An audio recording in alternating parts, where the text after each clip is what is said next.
Hello everyone, good morning. So let's continue the chapter. In the previous class हमने पढ़ा था कि जो नैरेटर थी वो अपनी मदर्स के बिलोंगिंग्स को देखकर वो थोड़ी कंफ्यूज हो गई थी। वो अब उन चीज़ों को न टच करना चाहती थी न छूना चाहती थी, बिकॉज एक स्ट्रेंज मैनर में जो चीज़ें अरेंज थी वो अब अपनी इम्पोर्टेंस खो चुकी थी। तो उस लड़की ने जब उसको ये कहा कि उनके पास बहुत सारी एंटीक चीज़ें हैं, देन उसने इशारा करके बताया, लेकिन नैरेटर कहती है कि उसको उसके हैंड को फॉलो करने की कोई ज़रूरत नहीं थी। वो जानती थी कि उसका मतलब किन चीज़ों से था। उसने वो अभी भी उस टी टेबल पर स्टिल लाइफ को, जो जीवन बिल्कुल शांत हो गया था, उसको अभी भी देख रही थी। क्योंकि जब वो एक छोटी बच्ची थी तो वो ऑलवेज प्यूटर प्लेट में रखे हुए एप्पल की बहुत ज़्यादा फैंसी थी। इट मीन्स कि जो कांसा, प्यूटर मीन्स कांसे की जो प्लेट थी उसमें एप्पल जो रखा जाता था उसको वो बहुत शौकीन थी, वो उसको देखती थी। We use it for everything, she said. Once we even ate off the plates hanging there on the wall. I wanted to so much, but it wasn't anything special.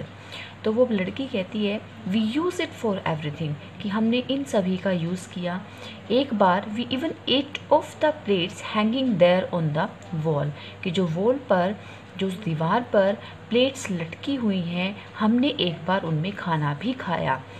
Because she wanted so much, क्योंकि उसको एक बार उनमें खाना था, but जब उन्होंने खाया it wasn't anything special, उसमें कुछ भी स्पेशल बात नहीं थी, सब कुछ वैसा ही था जैसे हम नॉर्मली किसी भी प्लेट में खा लेते हैं।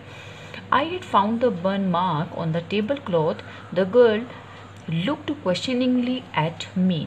तो अब जब वो नैरेटर उस लड़की से बातें कर रही थी तो उस समय जो टेबल क्लॉथ था, जो कि उसकी माँ का के हाथों से बनाया हुआ था, उस पर उसको वो बर्न मार्क मिल गया था। इट मीन्स इतने सालों के बाद भी उस बर्न मार्क को रिपेयर नहीं किया गया था। तो उस लड़की ने नैरेटर को एक प्रश्न भरी नज़रों से देखा। येस आई सेड, नैरेटर ने कहा हाँ। You get so used to touching all this lovely things in the house, you hardly look at them any more. तो वो कहती है कि आप उन सब चीज़ों को, touching all this lovely things, घर में बार बार टच करके उनके हैबिचुअल हो जाते हो, तो hardly look at them any more, तो मुश्किल से ही उन चीज़ों को देखना पसंद करते हो। यू ओनली नोटिस, तुम नोटिस कब करते हो? व्हेन समथिंग इज़ मिसिंग, जब घर में से वो चीज़ अपनी जगह पर नहीं होती है। Because it has to be repair, या तो उसको रिपेयर करने के लिए दे दिया जाता है, और because you have lent it, या फिर तुम उसको उधार देते हो। फॉर एग्जाम्पल, एग्जाम्पल के लिए मीन्स वो यहाँ पर जानबूझकर ये एग्जाम्पल देती है कि तुमने उन चीज़ों को या तो रिपेयर होने के लिए दिया है या फिर किसी को उधार दे दिया। जब वो चीज़ें अपनी जगह पर नहीं होती है then you will notice them, तभी आप उनको नोटिस करोगे, otherwise you hardly look at them any more, तुम उन चीज़ों को बहुत मुश्किल से ही देखते हो, उनकी तरफ ध्यान नहीं देते। Again I heard the unnatural sound of my voice and I went on.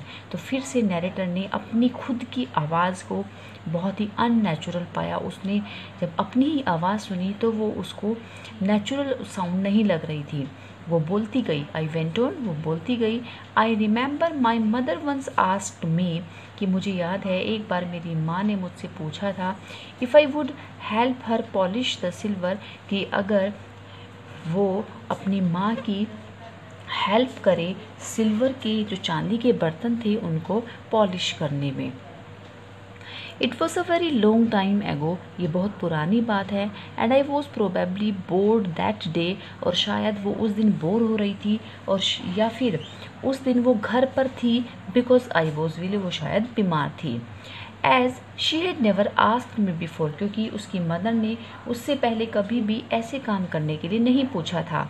I asked her which silver she meant, तो नैरेटर ने उससे पूछा कि वो किन चांदी के बर्तनों की बात कर रही थी। एंड शी रिप्लाइड, और उसकी मदर ने जवाब दिया, सरप्राइज होकर that it was the spoons, forks, knife, कि वो सारी चीज़ें चांदी की थी, वो चम्मच, वो कांटे, वो चाकू, ऑफ कोर्स जिनमें वो खाना खाते थे, जिनको वो यूज़ करते थे डेली लाइफ में, वो सारी चीज़ें चांदी की थी। लेकिन that was the strange thing, ये बहुत ही अजीब बात थी। I didn't know the cutlery we ate off every day वो सिल्वर। क्या अजीब बात थी कि नैरेटर को ये बात पता ही नहीं थी कि वो कटलरी जिसको वो रोज़ अपने खाने में यूज़ करती थी, मीन्स जिनमें वो खाना खाते थे, वो सारी कटलरी चांदी की बनी हुई थी। तो नैरेटर बहुत ज़्यादा सरप्राइज्ड हो गई थी। तो जो वो लड़की थी, नैरेटर की ये बात सुनकर वो जोर से हंसी। I bet you don't know it is इधर। I looked intently at her. Would we eat with, she asked. अब नैरेटर ने उससे कहा कि मैं शर्त लगा सकती हूँ कि तुम भी नहीं जानती होंगी। और फिर लुक्ड इंटेंटली एट हर, बहुत ही ध्यान से उस लड़की को देखा। तो उसने पूछा, वुड वी ईट विद, हम किन बर्तनों में खाते हैं? वेल डू यू नो, तो उसने नैरेटर ने पूछा कि अच्छा क्या तुम्हें पता है, तुम जानती हो? शी हेजिटेटेड, तो वो थोड़ा हिचकिचाई। She walk to the sideboard and wanted to open a drawer. वो एक साइड बोर्ड, एक अलमारी की तरफ गई और उसमें बने एक ड्रोर को वो खोलना चाहती थी। आई लुक, और बोली कि मैं देखती हूँ। इट इज़ इन हियर, कि वो सारी कटलरी यहाँ पर है। आई जम्प्ड अप, लेकिन नैरेटर जो थी वो एकदम से उठी। I was forgetting the time, I must catch my train, कि मैं तो टाइम भूल गई थी, मुझे मेरी ट्रेन पकड़नी है। She had her hand on the drawer, उस लड़की का हाथ उस समय ड्रोर पर था उसको खोलने के लिए। तो वो बोली, don't you want to wait for my mother, कि क्या तुम मेरी माँ की वेट करना नहीं चाहती? No I must go, I walk to the door. तो नैरेटर ने कहा कि नहीं, मुझे जाना ही पड़ेगा, और वो दरवाजे तक चली गई। उस समय जब वो दरवाजे पर पहुंची, the girl pulled the drawer open, उस लड़की ने उस अलमारी के ड्रॉर को खोला, खींचकर पुल करके उसको खोला।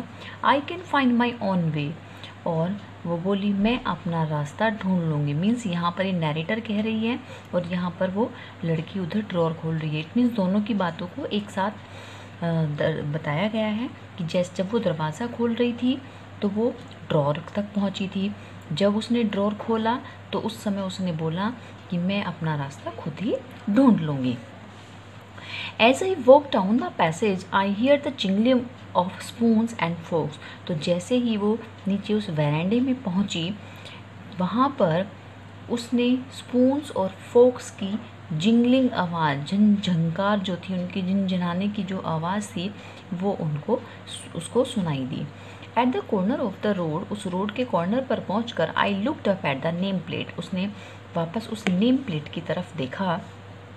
मार्कोनी स्ट्रीट, उस पर लिखा था Marconi street, and I had been at number 46, और वो हाउस नंबर 46 में ही थी। मार्कोनी स्ट्रीट हाउस नंबर 46 में ही थी। द एड्रेस वॉज करेक्ट, वो पता, वो एड्रेस बिल्कुल सही था।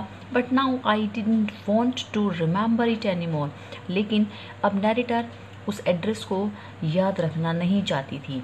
आई wouldn't go back there because the objects that are linked in your memory with the familiar life of former times instantly lose their value when severed from them। तो वो कहती है कि वो उन चीज़ों के पास उस एड्रेस पर वापस नहीं जाना चाहती थी, बिकॉज़ वो कहती है कि वो चीज़ें जहाँ जो चीज़ें आपकी रिमेम्बरेंस हैं, आपकी यादों से जुड़ी हुई हैं, जब आप उनसे मिलते हो, जिनसे जो तुम्हारा रिलेशन है वो ख़त्म हो चुका है, आपका लिंक उनसे टूट चुका है, अब वो अगर एक स्ट्रेंज सराउंडिंग में होती हैं, you see them again in strange surrounding, तो अगर तुम उनको वापस एक स्ट्रेंज सराउंडिंग में देखते हो तो तुम्हारे लिए उनकी जो वैल्यू है वो कम हो जाती है। मतलब कि जिन चीज़ों के हम आदी नहीं रहते, जिन चीज़ों से हमारा कोई लिंक नहीं रहता, लिंक टूट जाता है, तो हमारे लिए वो चीज़ें उतनी इम्पोर्टेंट नहीं रह जाती, उनकी जो इम्पोर्टेंस है वो हमारे लिए कम हो जाती है। And would should I have done with them in a small rented room. और फिर वो कहते कि वैसे भी वो उन चीज़ों का क्या करेगी, अपने एक छोटे से किराए के कमरे में, जहाँ पर shreds of black out paper still hung along the Windows, जहाँ पर दीवार पर कागज़ लगाए गए थे और वो काले पड़कर बिल्कुल रग हो चुके हैं, बिल्कुल फटे पुराने हो चुके हैं, और वो अभी भी विंडोज़ में लटके हुए हैं। And no more than a handful of cutlery fitted in the narrow table drawer. और टेबल के ड्रॉर में जहाँ पर केवल एक मुट्ठी कटलरी ही फिट हो सकती है, मीन्स उसकी जो सारा कटलरी थी वो ऑलरेडी बजाय कहीं पर डेकोरेट करने के, उनको अलग अलग रखने के, वो उनको एक टेबल की ड्रॉर में ही सब कुछ फिट करना पड़ा। तो वो ऐसी जगह पर इन सारी अपनी मदर की चीज़ों को ले जाकर वो क्या करेगी, I resolve to forget the address. तो उसने डिसाइड किया, रिजोल्व मीन्स डिसाइड किया कि वो उस एड्रेस को भूल जाएगी। ऑफ ऑल द थिंग्स, उन सारी चीज़ों को आई हैड टू फॉरगेट, उसे भूलना था। That would be the easiest, जो कि उसके लिए सबसे आसान रास्ता अब यही बचा था। अब वो उन चीज़ों को ना छूना चाहती थी, ना देखना चाहती थी, ना वो उनसे दोबारा मिलना चाहती थी, क्योंकि उन चीज़ों से एक लिंक टूटने के बाद अब उन चीज़ों की वैल्यू उसके लिए उतनी नहीं रह गई थी, और इस तरह से वो उन चीज़ों को छोड़कर वापस अपने रास्ते पर आ गई थी। Okay students, I think it's clear to you. If you face any problem, comment me in the comment section. And this chapter is finished. In the next class we will study next chapter. Thank you.